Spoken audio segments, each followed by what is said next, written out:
Hello everyone and welcome to Drivenmad. Now, we're back on my L200. Yes. And Bosco's now sat on this ramp and someone else's ramp for 6 months. Yeah, 6 months. So it's been a pain in the ass. It is. The engine had to be rebuilt. That took some time. Yeah, it took some time. It's Portugal. And if you don't know and you haven't watched any others, we've got a mysterious clunk.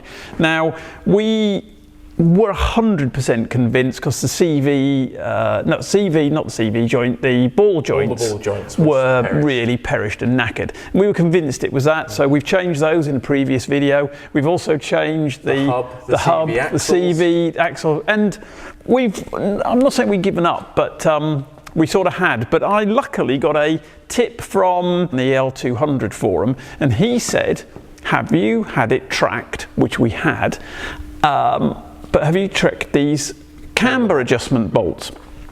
So we fiddled with them, and this one, I went to check they're all tight.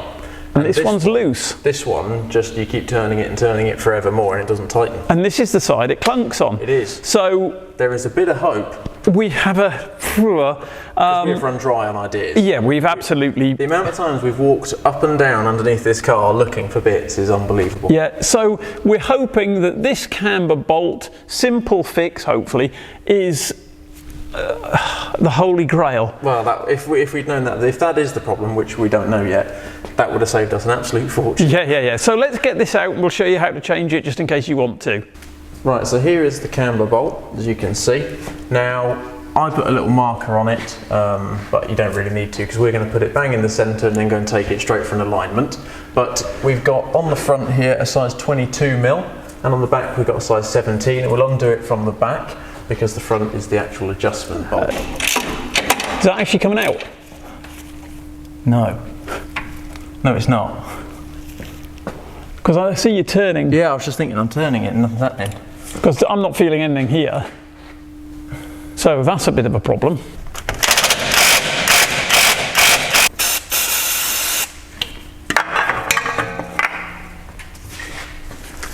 What are my chances? Let's see. Slim.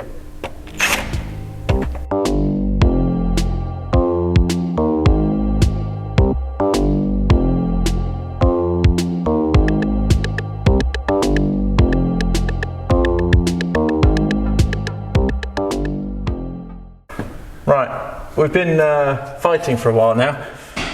Hold on. Whoa. Right, he's now loose. Right there, this is still clear? Yeah.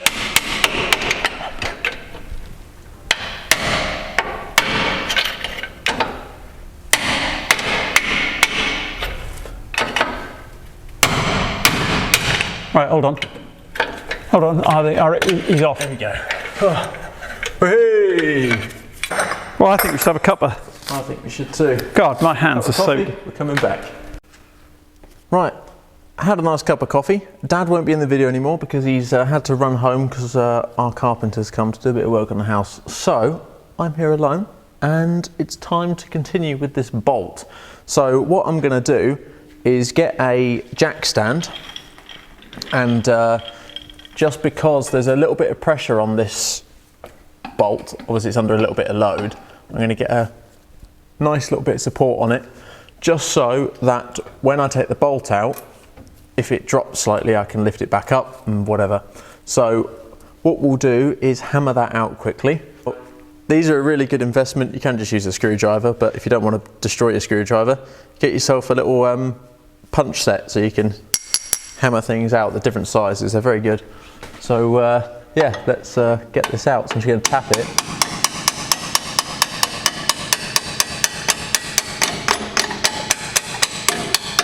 Tap it as far as I can.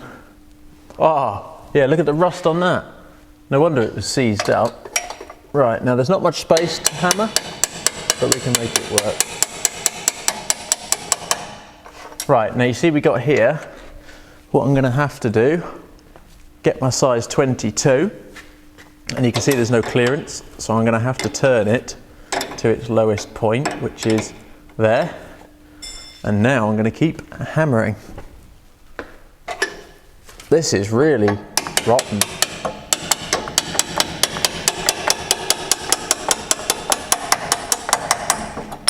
There we go. Right, we're through. So, as you can see here, this one is horribly rotten. Now I'll show you the other one.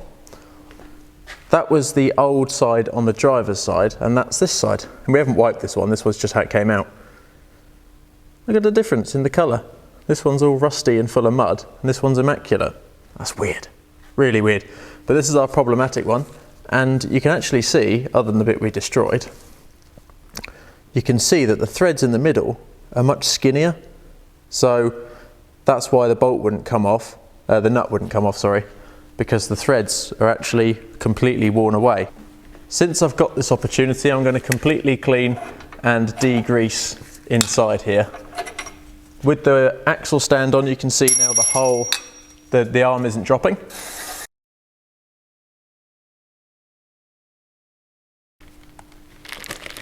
Right, now here's our old one. New one is in this bag. So we'll get it out and we can compare. So you can see here we've got a nice new bolt, and we'll take it off the end. Spins nice and freely, and it actually looks like it's going to tighten up. So you can see here, that's how that works. We got the, sorry, it's just to get it to focus. You can see there that we've got the markers for the alignment, and this one on the other end is actually welded to the bolt, so we can't really get that one wrong. So we're going to slightly copper grease this. Now, on our channel, we're open to criticism. We think that as this needs adjustment, I've put a bit much on there, as this needs adjusting regularly, obviously you'll have to get an alignment quite often, we think that anti-seize is probably the best thing for this. If there's something that, if this isn't the right thing, let us know. And of course, if there's a better product out there, let us know as well. But this is what I'm going to use. I'm going to take a little bit off there, put a bit much on. Right, happy with that? Let's go and slide that into the car. Right, so using our jack stand, you can see I can actually put a little bit of pressure and lift that up. So what we do is get it to go in at its lowest point, because it will hit there. So we turn it upside down, and then we can spin it up the right way. And that literally just goes through like that. Might need to put a little bit of pressure to get that washer, because you can see the washer has to fit inside this circle. So I'm just going to move that ever so slightly. There we go. And now you can see that is dead in the middle and in line. Now we've got to go on the other side and put the washer and nut on. Now you can see we've got to put our new plate on. So that goes on like so. And one thing is to just make sure that it sits nicely in this outer edge. Make sure it's nice and flat. And then we will get our bolt on. There we are. Make sure that's nice and snug. Right, now I've done quite a bit of research, and I can't find anywhere without paying, for some reason they wanted me to pay, but for the torque setting on one of these bolts, I just can't find it. And online they say that Camber bolts are around 125 Newton meters. That's what I've seen on my average search. So I'm going to go with 125 Newton meters. Now, if I'm incorrect, yeah, again, let me know in the comments, please. If you are more knowledgeable than me, which probably are.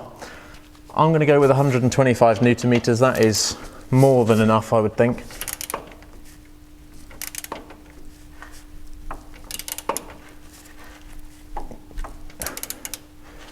But yeah, again, we don't want this slipping, because it might clunk.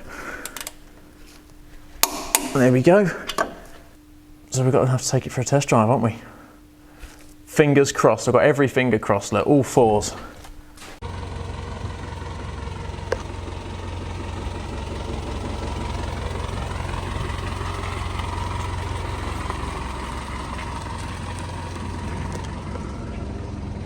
Well, we've got round the corner, no clunkage. Please be fixed, please be fixed. Please be fixed, Bosco. Come on, mate, come on. It's been months.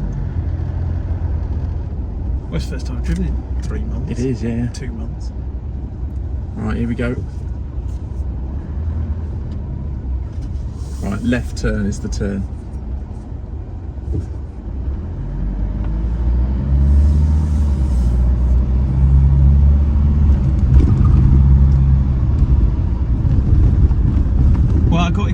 last time. Yeah. So let's do our full lap.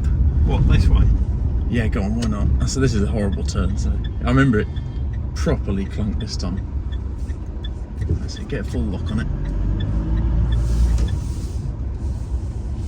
I'm getting excited. Don't get overexcited. I'm not getting overexcited, but I'm getting pretty excited. A kilometre now. Do a bit of braking. It always clunked. It always clunked under braking.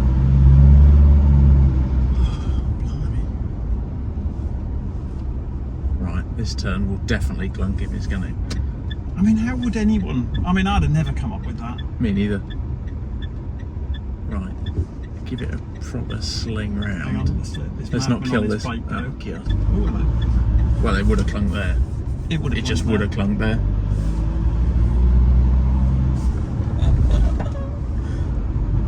We fixed it. Should we keep going? Yeah, give it another drive. Sorry, man. Happy boys, happy boys. I've got to say a special thank you to the L200 International Forum, which is where we got this tip from, because we'd have never found that. Yeah, it blew straight over our heads. And well, and we did put it in for an alignment, but clearly the people who did it didn't do it very well. no, they must have either never touched it. No, so there's the offending article. I don't know how well we've shown that, but it's nice and rusty. The bolt, the thread is what caused the problem. The thread was worn off, so we've obviously had to drill it off, as you can, if I eventually show it, there we are. So we've drilled that off, but the transformation's remarkable, isn't it? Yep, well, now we can drive it like a normal car without flinching every time we turn the steering wheel or brake, because clearly that lower arm was just moving and clunking. So I mean, this car, this is going to be boring now, but just because if you're looking for this fault, I mean, it's a bloody nightmare. So we've changed CV axles, all of the bushings on each front end, upper control arm, lower control arm, tie rod ends, wheel hubs, brake calipers, brake rotors, pads. Yeah, so we're a couple of grand into chasing this fault. €13 fault. Yes. So this car has been rebuilt. It had an engine problem when we bought it, so kindly the supplier that we bought it from has completely rebuilt this engine. Yes. We've rebuilt the suspension. We've put shocks on. Forgot that. We've put new shocks. Yeah, nice heavy duty shocks on it. Because it was porpoising a bit, and again there was a funny noise. But we've chased this bloody thing. 6 months. Yeah. 6 months we've been chasing this. So again, thank you so much for giving us the tip. It's going in for another alignment this afternoon. In an hour. Yes. Someone different this time. And then we're going to use the truck. So we've got a fair whack of skid platage to go on it, nice which again I wrapped it about 6 months ago in eager anticipation of putting it. Yep. So we've got a fair few bits to do to the car. Now I'm going to daily drive it. Awesome. And so that's it, really. Again, anyone who's watched this, I hope this helps, because I wish we could have watched it. It's certainly something to check beforehand. Yeah, it would have saved me £2 grand. Yep. But anyway, such is life. But I hope you've enjoyed this one, and thanks for watching. One day I'll change all of my wicked ways.